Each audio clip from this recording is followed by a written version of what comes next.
Hello everyone, and welcome back to the channel. After a long series of speculations about who the next killer is coming to Dead by Daylight, we finally know who they are.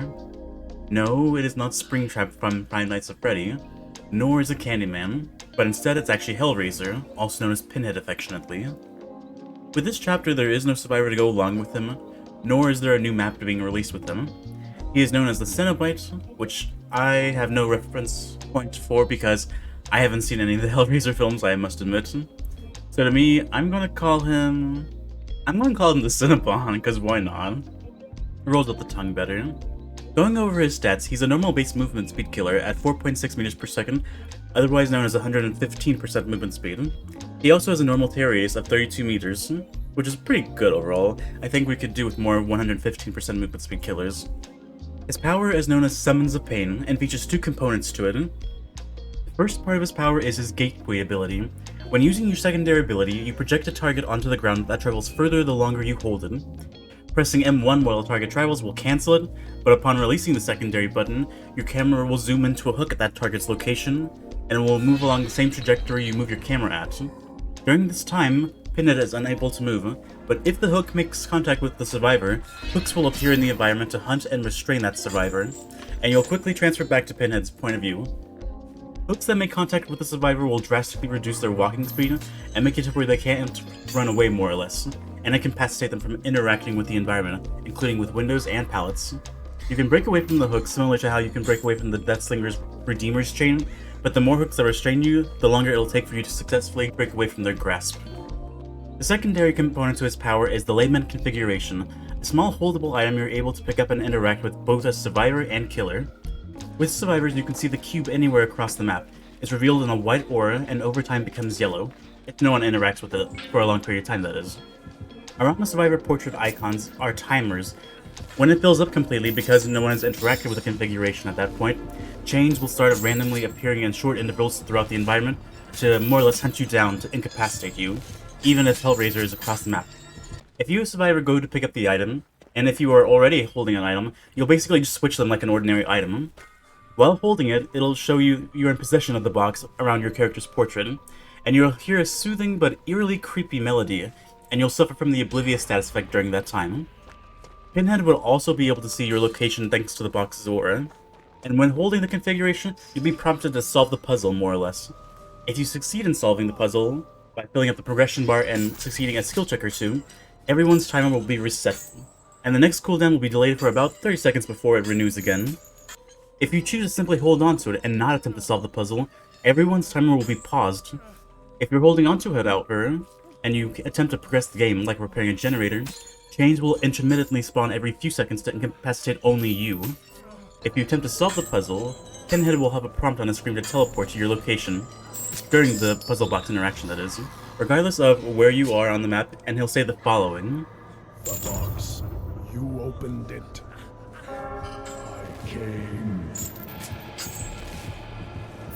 If Pinhead downs you or another survivor that's holding the configuration, everyone's timer will resume where they were prior to when you or the survivor picked it up last. And I guess, like I said, my last survivor tip, even though the configuration is treated like an item to where you interact with it, once you pick up the box, it's yours. You cannot put it back down on the ground like other items. You have to either attempt to solve the puzzle or get down with it, basically more or less, if you want to pick up a different item, so just a little survivor tip. If Pinhead, however, picks up the Layman configuration, everyone on the map will be chain-bound and scream, revealing their locations to him. The box will respawn quicker than if a survivor had interacted with it, and thus the timer will tick down quicker otherwise. I'd say overall this is a different kind of mechanic that both sides can take advantage of, and gives his power some of that much-needed interactivity that a lot of the latest released killers have been missing. I think overall he will have a high skill cap to how he plays because of his various components to his power. He has a slowdown with his chains during chase, when he uses them in close succession. He has a built-in teleportation ability to find survivors with his Layman configuration, a stealth component with the Layman configuration as well by applying the oblivious status effect to whoever is holding it, and lastly the ability to track survivors through an infectious fright-esque element whenever he goes to interact with the Layman configuration. So overall his power is pretty complex, needless to say. In terms of his perks otherwise, they're very interesting in how they affect the game. I'm going to go over them at their tier 3 version, as that is their final form and this is how most people are going to be using it in the game. First up is Deadlock. Deadlock activates every time a generator is completed for 30 seconds. The next generator with the most amount of progress is blocked by the entity, and her aura is revealed in white during that duration. Hex Plaything is his next perk. When hooking a survivor for the first time, that survivor becomes cursed with the Oblivious status effect, with the Dull totem becoming a Hex totem associated with it. For the first 90 seconds of being affected by the Hex, this totem that is affecting you will be highlighted in a purple aura when you are within 16 meters of that said totem. Only you as the cursed survivor being affected by the perk can cleanse the associated totem, otherwise it'll be blocked by the entity, similar to how, like, Bamboozle and Blood Favor block windows and pallets respectively. His last perk is Scourge Hook, Gift of Pain. Equipping this perk causes 4 random hooks upon loading into the tribal to become Scourge Hooks, which are revealed in a white aura to only you as the killer. Hooking a survivor on a Scourge Hook causes them to suffer from the Mangle status effect and also Hemorrhage status effects whenever they're unhooked. When they're fully healed, however, the affected survivor suffers from a 9% reduced action debuff to both healing and repairing generators until they are next injured. Overall though, his perks are more imaginative than some of the previously released killers and their perks.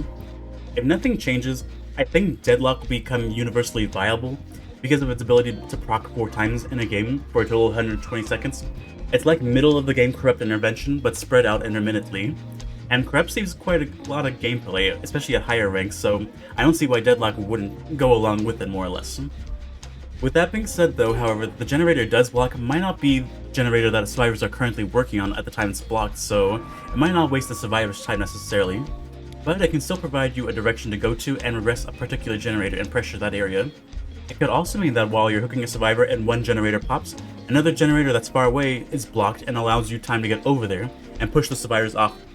Say for instance, like if you have Hex Ruin or Pop Goes the Weasel, you can regress that generator and protect it even longer, so Deadlock I think will be a very interesting perk whenever it's released. We'll just have to see more or less to see what people come up with in terms of perk combinations with synergy. Hex Plaything, unlike the vast majority of other Hex perks in the game, actually has a built-in protection to it so that not just any survivor can cleanse him, but in fact it has to be the person who is currently being affected by it.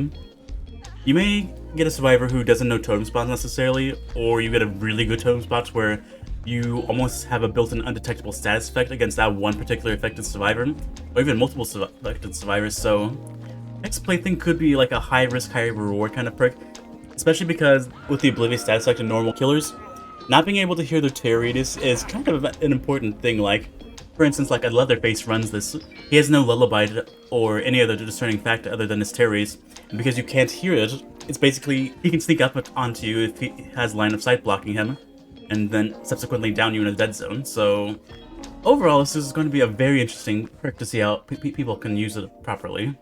As for Scourge Hook, I really love the concept of it. It's kind of like how event hooks used to work, where random hooks around the map, the number varied depending on how many event offerings were played, would reward you with additional blood points if you hooked a survivor on that particular hook. This perk works similar to it by punishing survivors with a long-term debuff once they're unhooked, and heal subsequently. This perk also encourages killers to go after different survivors and not to tunnel the unhooked person, so you can gain its benefit. It's like having a personal 2-stack of Thanatophobia on an individual survivor. With that being said though, if the survivors choose not to heal, then the perk's effects are kind of basically bypassed, which makes this perk kind of a high risk and lower reward compared to, say, his other 2 perks for instance. Pinhead I think will make a fine addition to the killer roster. He's not going to be S tier like the Nurse or the Spirit, but maybe he'll be low B, a mid-C tier. We'll just have to wait till players are more comfortable using his power. And if you thought I forgot about the MORI, I promise you I did not. Here it is.